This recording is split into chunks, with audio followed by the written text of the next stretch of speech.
everyone, in this video we are going to discuss IAS 36 impairment of assets. To understand this, first of all we have to understand what do you mean by impairment. Impairment means there is a decrease in the value of assets. Okay, so let's try to understand with an example. Suppose आपने एक truck खरीदा, आप एक transportation company चलाते हैं, आपने एक truck खरीदा, आपने उस ट्रक को अपनी बुक्स में कॉस्ट पे लिखा और उस पर हर साल डेप्रीसिएशन चार्ज करते हैं. What do you mean bye depreciation? Depreciation means a schedule of plan decrease in the value of assets. ठीक है, आप वेरी फर्स्ट डे चूज कर लेते हैं कि आप कौन सी मैथड से डेप्रीसिएशन लगाएंगे, अलॉन्ग विथ कितने रेट से लगाएंगे. Okay, but what happens after 6 month उस ट्रक का एक्सीडेंट हो जाता है. ठीक है, उसमें सिग्निफिकेंट डैमेज आ गया.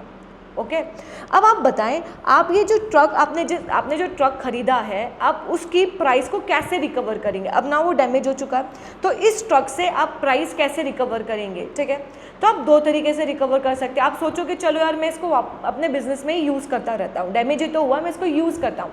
पहले आपने सोचा था कि दिन में 4 राउंड लगाएगा, अब उसकी डैमेज होने के बाद उसकी परफॉर्मेंस पे भी तो इम्पैक्ट आएगा.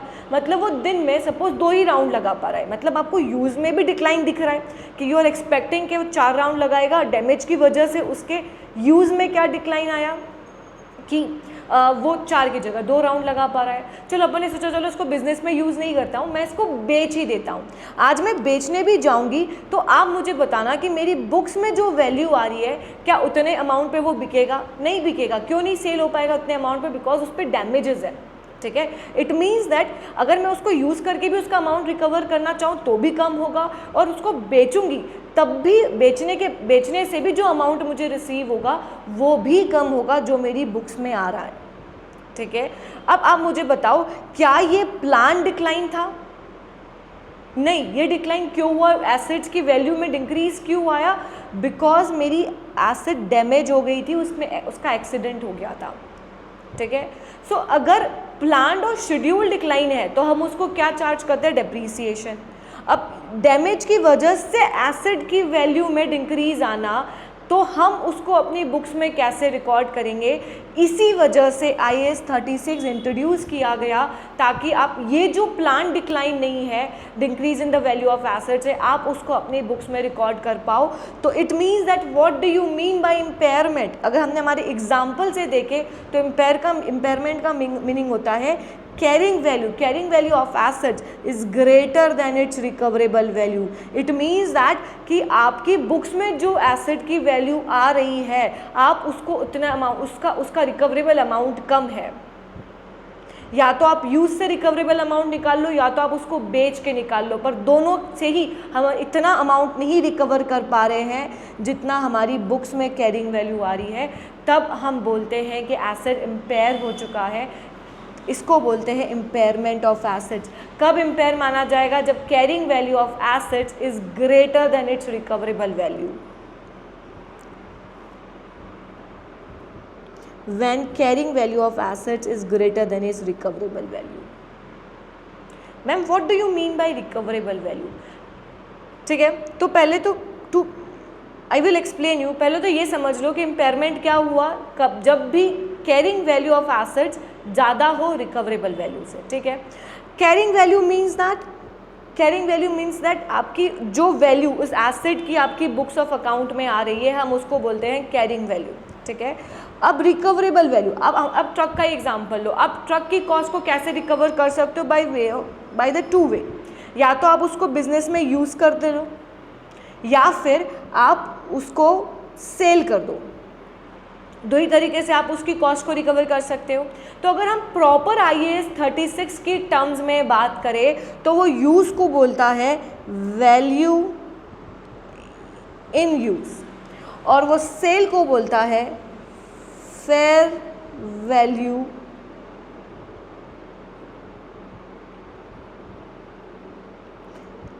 Less cost to sell. ठीक है, मतलब आप कोई भी एसेट का अमाउंट कैसे 2 ही तरीके से रिकवर कर सकते हो, या तो उसको यूज़ करके या तो उसको सेल करके.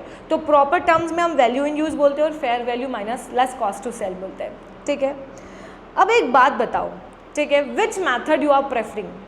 सपोज आप उसको यूज़ करके $10,000 रिकवर कर पा रहे हो, सपोज नहीं, सपोज आप उसको यूज़ करके सपोज $8,000 रिकवर कर पा रहे हो, ठीक है, और अगर आप उसको बेचते हो, ठीक है, तो आपको बेचने से सपोज $7,500 आप उससे रिकवर कर रहे हो। तो आप बताओ आप कौन सा वे चूज़ करोगे to recover the value of assets. Obviously मुझे जिसमें ज़्यादा अमाउंट मिलेगा मैं वही वैल्यू यूज़ करूँगी ना, वही मेथड यूज़ करूँगी। अगर मैं यूज़ करके $8,000 अर्न कर सकती हूँ उस ट्रक से और उसको बेच के अगर मुझे सिर्फ 7,500 ही आ रहे हैं तो मैं क्या करूँगी, मैं उसको यूज़ करके $8,000 रिकवर करूँगी, ठीक है। सो हम रिकवरेबल वैल्यू किसको मानेंगे, recoverable value means higher of value in use और fair value less cost to sell, ठीक है, विच एवर इज हायर, वो हमारा कहलाएगा recoverable amount. So in our example हमारी बुक्स में उस ट्रक की कैरिंग वैल्यू थी सपोज, अब इसको हम फिगर के टर्म्स में देखें तो इन आर एग्जाम्पल मेरे बुक्स में मेरी एसेट्स की कैरिंग वैल्यू थी 10,000, ठीक है। सो मैंने यहाँ पे लिखा कि मेरी कैरिंग वैल्यू कितनी है 10,000, ठीक है, मेरे एग्जाम्पल ही कंटिन्यू कर रहे हैं। अब हम बोल रहे हैं कि हमारी रिकवरेबल वैल्यू कितनी है, वैल्यू इन यूज से देखें तो $8,000 और सेल करें तो 7,500, तो which method you are prefer जिससे हमें ज़्यादा आउटपुट आएगा। तो कितना आया हमको रिटर्न $8,000, तो हमारा रिकवरेबल वैल्यू कितना हुआ $8,000। इट मीन्स अल्टीमेटली फिर भी हमारा कैरिंग वैल्यू एसेट्स की रिकवरेबल वैल्यू से ज़्यादा है, तो हम क्या बोलेंगे, दिस इज इम्पेयरमेंट, मीन्स हमारा एसेट्स इम्पेयर है। Am I clear? An asset is impaired, हम कब बोलेंगे asset is impair, if it is recoverable amount, जो उसका रिकवरेबल अमाउंट है it's below the value currently shown on the statement of financial position the assets current carrying amount. या तो आप ये बोलो कि आपका जो रिकवरेबल अमाउंट है वो बिलो देन कैरिंग वैल्यू है, या फिर ये बोल लो कि carrying value is greater than its recoverable value, both are similar. कान यहाँ से पकड़ो या यूँ घुमा के पकड़ो सेम होता है।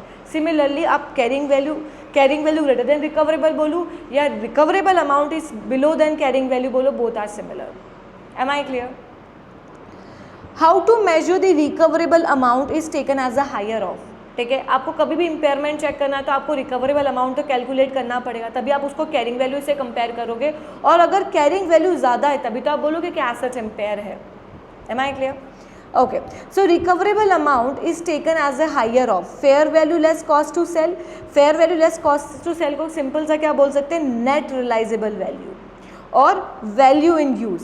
तो it means carrying value is greater than recoverable amount, और रिकवरेबल अमाउंट हम कैसे कैलकुलेट करते हैं, greater of fair value less cost to sell या फिर value in use.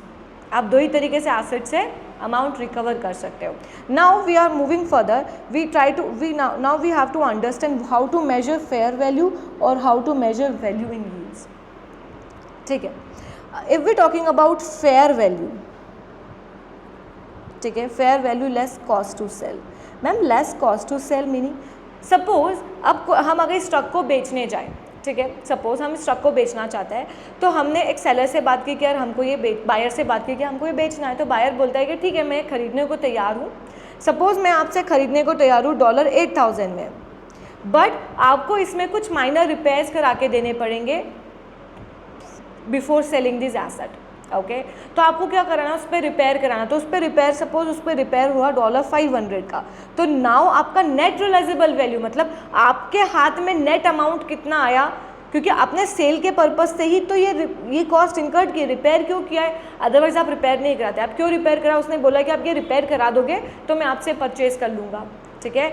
To cell this assets आपने रिपेयर कराया, तो वो जितना अमाउंट आपका सेल कंसिडरेशन है आप उसमें से माइनस कर दोगे। तो सपोज आपका सेल कंसिडरेशन $8,000 था, आप उसको मतलब उसके लिए रिपेयर करा रहे हो 500, तो आपकी फेयर वैल्यू कितनी आ गई $7,500, okay. So this is how work fair value less cost to sell.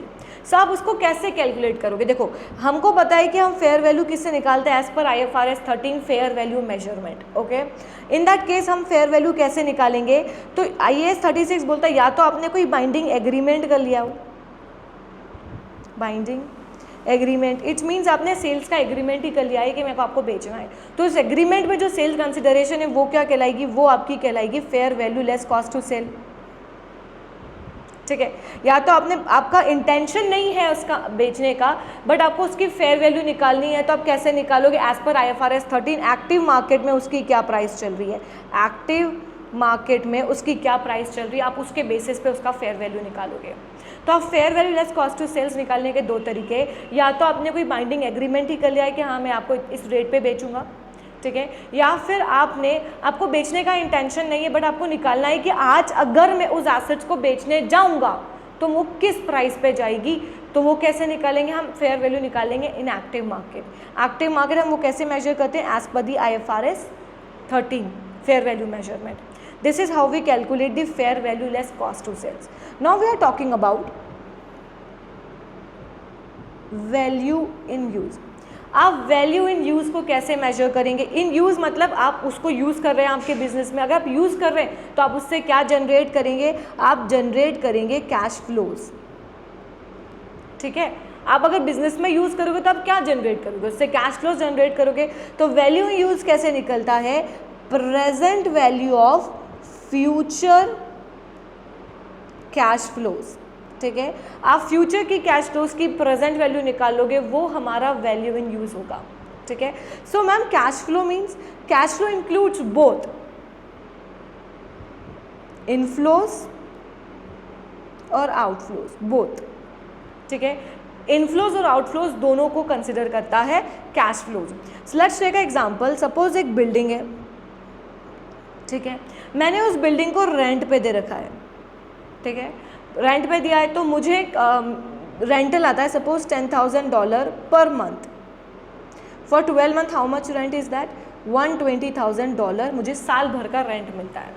ठीक है, रेंट के अगेंस्ट में मैंने कुछ एक्सपेंसेस इंकर्ड किए हैं, लाइक रिपेयर का, लाइक सिक्योरिटी गार्ड का, वाटर सप्लाई का, कुछ एक्सपेंसेस इंकर्ड किए हैं। तो मेरे आउटफ्लो भी है एक्सपेंसेस। सपोज $5,000 12 मंथ्स के लिए, तो मेरा $60,000 एक्सपेंसेस है, तो मेरा नेट कैश फ्लो कितना है? $60,000।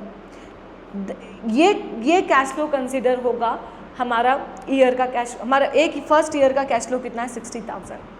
ओके, तो what do you mean by present value of future cash flows? आप निकाल लोगे, और future cash flows includes both inflows and outflows. ठीक है, इसमें एक्सेप्शन है। एक्सेप्शन क्या है? Cash flow related to the cash flows related to the income tax or and financing activities.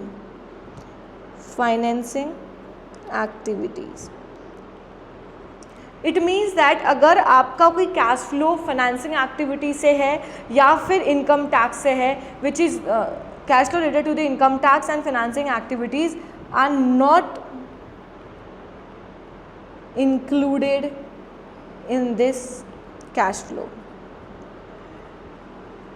Value in use को निकालने के लिए आप जो कैश फ्लो रिलेटेड है फाइनेंसिंग एक्टिविटीज़ से और इनकम टैक्स से, आप उसको कंसिडर नहीं करेंगे। सपोज मैंने इस बिल्डिंग पे फंड बोरो किया है $10,000 का, जिस पे मेरे को इंटरेस्ट लगता है सपोज $1,000 ईयरली। ठीक है, मेरे को ईयरली इंटरेस्ट लगता है। आप ये जो इंटरेस्ट है इस कैश फ्लो को कैलकुलेट करने में कंसिडर नहीं करोगे। M I clear? सो जब आप कैश इनफ्लो और आउटफ्लो निकालोगे तो cash flow related to the income tax plus cash flow related to the financing activities, you are not going to consider it. Am I clear?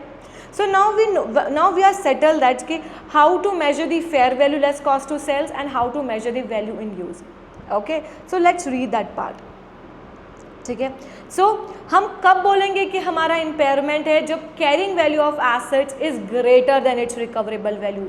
So how we measure the recoverable value? Recoverable value amount क्या होगा?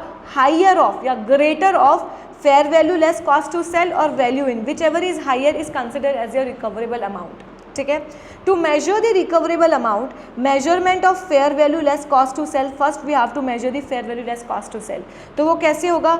It's may be by way of a binding sale agreement, या तो आपने कोई agreement में inter कर ली हो तो जो सेल कंसिडरेशन होगा वो क्या होगा? Fair value less cost to cell.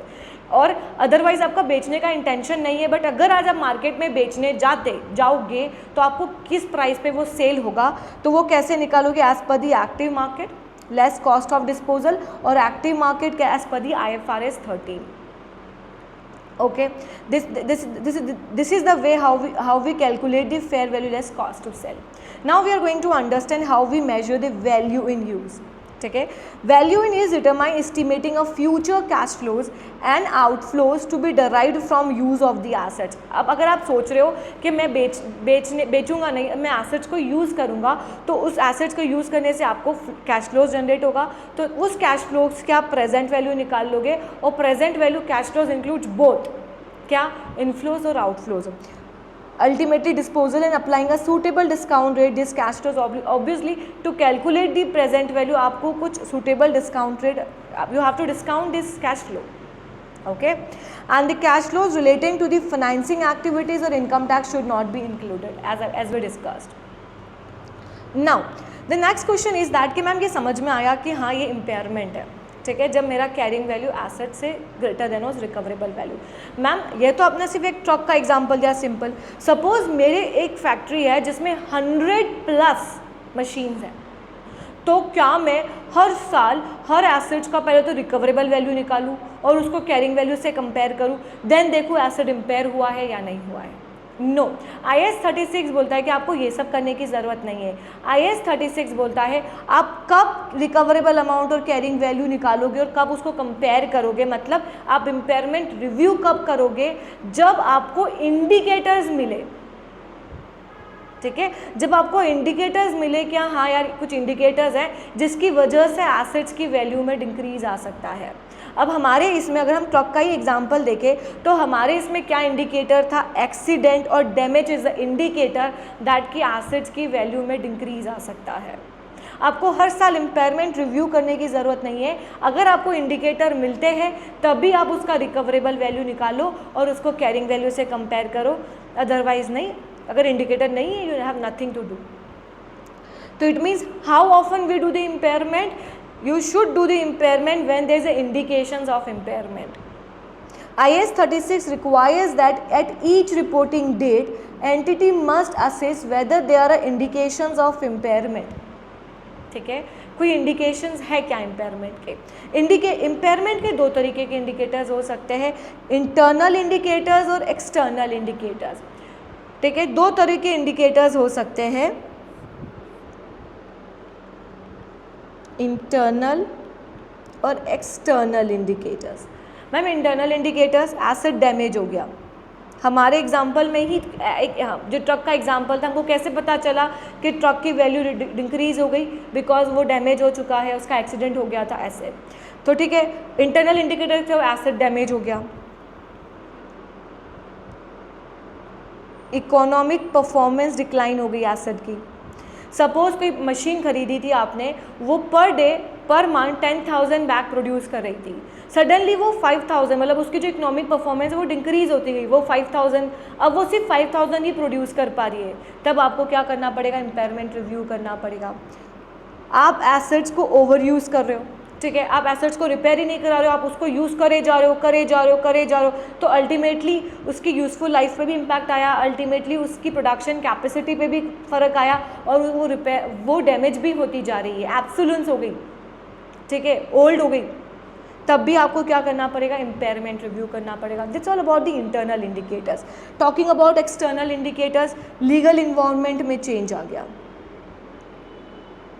Environment में चेंज आया या टेक्नोलॉजी बदल गई. सपोज क्या हुआ, व्हाट हैपन्स कि आपने एक यूनिट सेट की for production of plastic bags. ठीक है. सडनली गवर्नमेंट का सर्कुलर आता है कि यार अब प्लास्टिक बैग्स बैंड हो गए. तो अब प्लास्टिक बैग्स बैंड जो कि मतलब डिमांड्स कम हो गई. प्लास्टिक बैग्स की, मतलब आपको प्रोडक्शन कम करना पड़ेगा। अब अगर वो मशीन जो प्लास्टिक बैग्स प्रोड्यूस करती है, आज अगर उसको मार्केट में बेचने जाओगे तो क्या आप उसको इतना अमाउंट रिकवर कर पाओगे? नहीं कर पाओगे, बिकॉज एसिड्स की ही वैल्यू रिड्यूस हो गई ना, डिमांड ही नहीं है उस प्लास्टिक बैग्स की, तो उस एसिड को खरीदेगा कोई क्यों? सो एक्सटर्नल फैक्टर्स कैसे हुए? लीगल इन्वायरमेंट चेंज हो गया, या फिर गवर्नमेंट लीगल इन्वायरमेंट चेंज हो गया, टेक्नोलॉजी चेंज हो गई। आपने जब मशीन खरीदी थी टेक्नोलॉजी लेटेस्ट थी, अब टेक्नोलॉजी ही चेंज हो गई, ठीक है। सपोज मार्केट वैल्यू रिड्यूस हो गई उस एसेट की, सडनली आपने कोई एसेट खरीदी, उसकी मार्केट वैल्यू में ही डिक्लाइन आ गया। वो कैसे? नई टेक्नोलॉजी आ गई तो प्रोडक्शन बहुत ईजी हो गया, तो सडनली उसकी एसेट्स की वैल्यू में डिक्लाइन आ गया।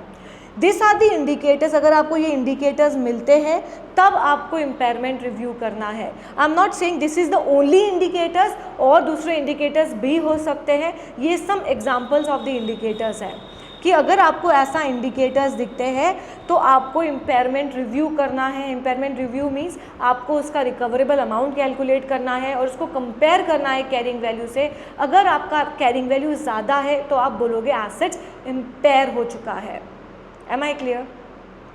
इट मीन्स मैम हमको हर साल इम्पेयरमेंट नहीं करना है, अगर इंडिकेटर्स होंगे तब हम इम्पेयरमेंट रिव्यू करेंगे। यू आर राइट, बट इसका भी एक्सेप्शन है। एक्सेप्शन ये है कि कुछ एसेट्स ऐसे हैं जिन पे आपको एनुअल इम्पेयरमेंट करना है, इरिस्पेक्टिव कि उसमें इंडिकेशंस इम्पेयरमेंट का है या नहीं है। ये जो 3 एसेट्स हैं आपको उन पे इम्पेयरमेंट एनुअली ही चेक करना है, इंडिकेशंस हो या ना हो। कौन कौन से एसेट्स है?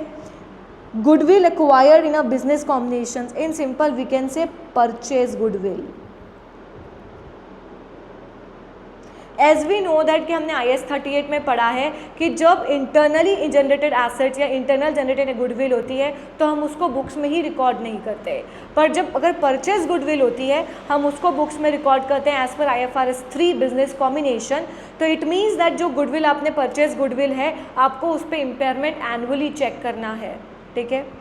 Intangible asset with indefinite useful life, ठीक है, और intangible assets not yet available for use. अगर ये 3 एसेट्स हैं तो आपको इम्पेयरमेंट एनुअली चेक करना है, irrespective when there is an indications of impairment और not. Okay, that's all about impairment of assets. It means that कि मैम हमको ये समझ में आ गया कि कब हम इम्पेयरमेंट चेक करते हैं और कब इम्पेयरमेंट मानेंगे। कब मानेंगे? When carrying value of assets is greater than its recoverable value. Okay, एक बार इस पे एक क्वेश्चन सॉल्व कर लेते हैं जिससे हमको समझ में आ जाएगा, ठीक है। Let's try to solve one question, ठीक है। Let's try to this. The following information relates to the 3 assets A, B and C। Carrying amount दे रखा है। Keep in mind for ACCA FR, मतलब जो ACCA का F7 FR है ना, उसमें हमको वैल्यू इन यूज़ निकालने की ज़रूरत नहीं पड़ती। क्वेश्चन हमको हमेशा वैल्यू इन यूज़ देगा। Okay, The following information relates to 3 assets A, B and C. Carrying amount दे रखा है 100, 150 and 120। हमको net realizable value means fair value less cost to sell, ठीक है, और value in use देखा है। सो हमारा रिकवरेबल वैल्यू क्या होती है? Recoverable value means higher of fair value less cost to sell और वैल्यू इन यूज, ठीक है। अब you guys tell me net value. अब फॉर ए हमारा रिकवरेबल वैल्यू क्या होगा? Which is the higher? Net realisable value and value in use. अब हमारा क्वेश्चन क्या बोल रहा है? What is the recoverable amount of each asset? Recoverable amount means whichever is higher of value in use और fair value less cost to sell. तो in assets A net realisable value whichever is higher, तो this is our recoverable amount, ठीक है। For B asset whichever is higher 130 is a recoverable amount and for C whichever is higher तो net realisable value is recoverable amount, ठीक है। So compare in case of A carrying value of asset is 100 and recoverable amount is 120। Do you think there is an impairment? No. Why? Because ma'am in asset A हमारा carrying value small is less than recoverable value, तो it's okay, कोई हमारी asset over value नहीं है। Okay, so in asset B हमारा carrying value कितना है 150, हमारा रिकवरेबल वैल्यू कितना है 130। इन दैट केस क्या इम्पेयरमेंट है? Yes ma'am. क्यों? बिकॉज हमारा रिकवरेबल अमाउंट लेस है कैरिंग वैल्यू से। है सो कितना इम्पेयरमेंट हुआ है, हमारा कितना इम्पेयरमेंट लॉस हुआ है? ठीक है, तो इम्पेयरमेंट लॉस कैसे कैलकुलेट करते हैं? Carrying value minus recoverable value.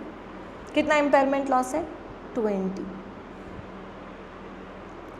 अब इस केस में देखिए थर्ड से हमारा कैरिंग वैल्यू कितना है? 120, रिकवरेबल अमाउंट कितना है? 100। डू यू थिंक यहाँ पे भी इम्पेयरमेंट है? Yes ma'am, because carrying value is greater than the recoverable value. कितना इम्पेयरमेंट लॉस है? 120 माइनस 120 का इम्पेयरमेंट लॉस है। Am I clear? हमेशा ध्यान रखना रिकवरेबल वैल्यू क्या होगा। आप भी कॉमन सेंस में ही सोचो, अगर आपको दो ऑप्शन दे कि आपको 1 से 10,000 रुपये मिलेंगे और 1 से 8,000 मिलेंगे, तो आप कौन सा चूज़ करोगे? ऑब्वियसली जिससे ज़्यादा मिल रहा है। ठीक है, तो रिकवरेबल अमाउंट क्या होगा? Whichever is higher of fair value in use और fair value less cost to sell. Am I clear? Okay ma'am, हमको ये तो समझ में आ गया कि हम कब इम्पेयरमेंट मानते हैं, जब carrying value greater than recoverable होता है। हमको ये भी समझ में आ गया कि हमको इम्पेयरमेंट एनुअली चेक नहीं करना है, एक्सेप्शन को छोड़ के हमको कब चेक करना है? जब इंडिकेटर्स हो। ठीक है मैम, अब हमको इंडिकेटर्स मिल गए, तो हम इसको हमारी बुक्स में कैसे लिखेंगे? हमको तो ये समझ में आ गया कि हाँ कैरिंग वैल्यू ज़्यादा है रिकवरेबल वैल्यू से। अब उसको हम बुक्स में रिकॉर्ड कैसे करेंगे? हमारी बुक्स में हम इस चीज़ को रिकॉर्ड कैसे करेंगे? सो IAS 36 बोलता है पहले आप निकालो कैलकुलेट, चलो इससे ही समझते हैं। तो IAS 36 बोलता है आप कैसे रिकॉर्ड करोगे? पहले आपको कैलकुलेट करना है रिकवरेबल अमाउंट। आप पहले रिकवरेबल अमाउंट को कैलकुलेट कर लो। ठीक है, फिर आप करो आपकी एसेट्स को write down to its recoverable value. Suppose आपकी बुक्स में अगर एसेट्स का कैरिंग वैल्यू 100 है और आपका रिकवरेबल वैल्यू 90 है, तो आपको क्या करना है? आपको एसेट्स का वैल्यू रिड्यूस करना है टू 90। मतलब जैसे कि आपका बैलेंस शीट है। ठीक है, ठीक है, ये आपका बैलेंस शीट है। ठीक है, एसेट आप सॉरी ठीक है, आपका एसेट आ रहा है 100 से, आपको आपका रिकवरेबल वैल्यू कितना है? 90। तो आपको क्या करना है? Write down your value to recoverable value, मतलब आपको एसेट्स में से लेस करना है इम्पेयरमेंट लॉस। हमको एसेट्स का वैल्यू चाहिए 90, तो इम्पेयरमेंट लॉस कितना हो गया? 10। ठीक है, हो गया, इम्पेयरमेंट लॉस आया। ये जो लॉस है ये कहाँ जाएगा? ये जाएगा स्टेटमेंट ऑफ P&L। आप इम्पेयरमेंट लॉस कहाँ डालते हो? आप इम्पेयरमेंट लॉस डालते हो स्टेटमेंट ऑफ P&L। मैम एक चीज़ बताना, आपने एसेट तो किया बैलेंस शीट में कम और आप डाल इसको P&L में रहे हो, तो मेरे एसेट्स और लाइबिलिटी मैच कैसे होगा? ये आपने वेरी फर्स्ट डे हमारी बेसिक क्लास में समझा था कि जब हम इसको P&L में चार्ज करते हैं, मैं सिर्फ एक वापस आपको क्विक रिवीजन के हिसाब से एक बार बता रही हूँ। अब आप इसको क्या करोगे? P&L में चार्ज करोगे। ठीक है, स्टेटमेंट ऑफ P&L में हमने ये हमारा स्टेटमेंट ऑफ P&L है, हमने इम्पेयरमेंट लॉस बुक किया 10 से। ठीक है, अल्टीमेटली क्या हुआ? हमारा प्रॉफिट उतने से कम आया और यही प्रॉफिट तो रिटेन अर्निंग का पार्ट बनता है। तो रिटेन अर्निंग में जो प्रॉफिट आया वो भी $10 से कम आया, तो अल्टीमेटली हमारा debit and credit side match होता है। ठीक है, आई होप ये आपको पता होगा। जस्ट फॉर कॉमन अंडरस्टैंडिंग मैंने बता दिया कि आप एसेट्स में तो बैलेंस शीट में कम करते हो, पर जो लॉस आता है आप उसको P&L में चार्ज करते हो और अल्टीमेटली P&L बनता तो बैलेंस शीट का ही पार्ट है एज अ रिटेन अर्निंग। ठीक है, सो हमको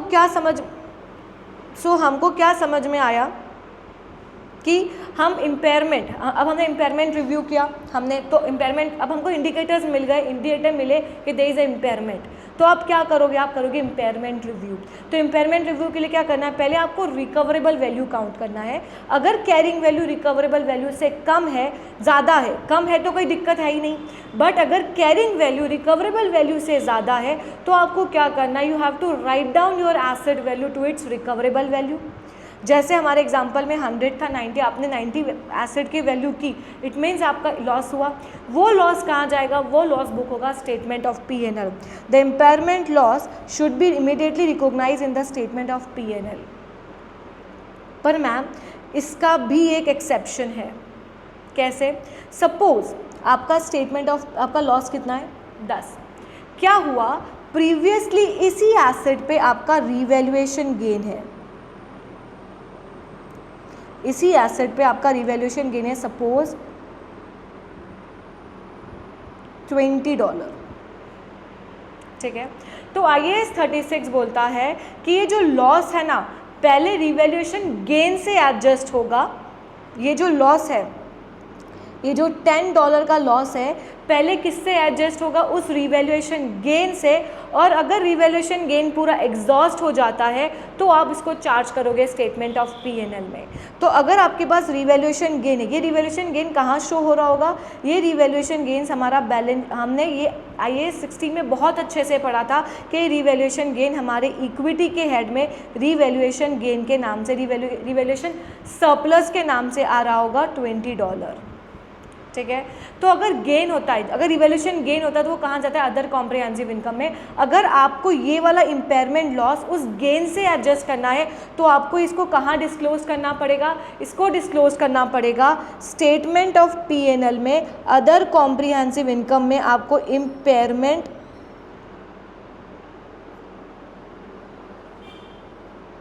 इम्पेयरमेंट लॉस के नाम से $10 करना पड़ेगा और ये अल्टीमेटली बैलेंस शीट में जाके रिवैल्यूएशन रिजर्व से एडजस्ट हो जाएगा।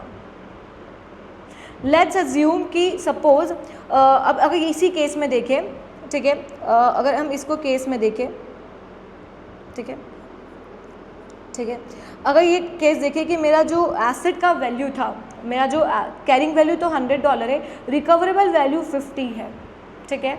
तो मुझे अब क्या करना है? मुझे पहले मैंने मेजर किया रिकवरेबल वैल्यू 50, अब मुझे राइट डाउन करना है एसेट्स की वैल्यू टू इट्स 50।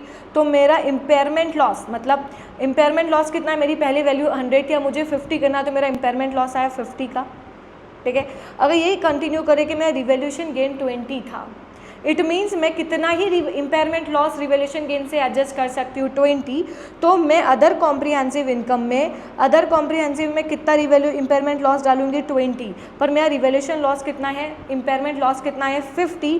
तो ये बाकी जो बचा हुआ इम्पेयरमेंट लॉस है वो मैं P&L में डालूंगी इम्पेयरमेंट लॉस 30, अल्टीमेटली 50 हो गया। तो ये जो impairment loss other comprehensive income में है वो रिवैल्यूएशन रिजर्व से एडजस्ट हो जाएगा और बाकी जो ये इम्पेयरमेंट लॉस है ये रिटेन अर्निंग में जाएगा। Am I clear? Let's read it. The only exception is that if the any impairment reversal a previous gain taken to the revaluation surplus. In this case, the impairment will be taken first to the revaluation surplus.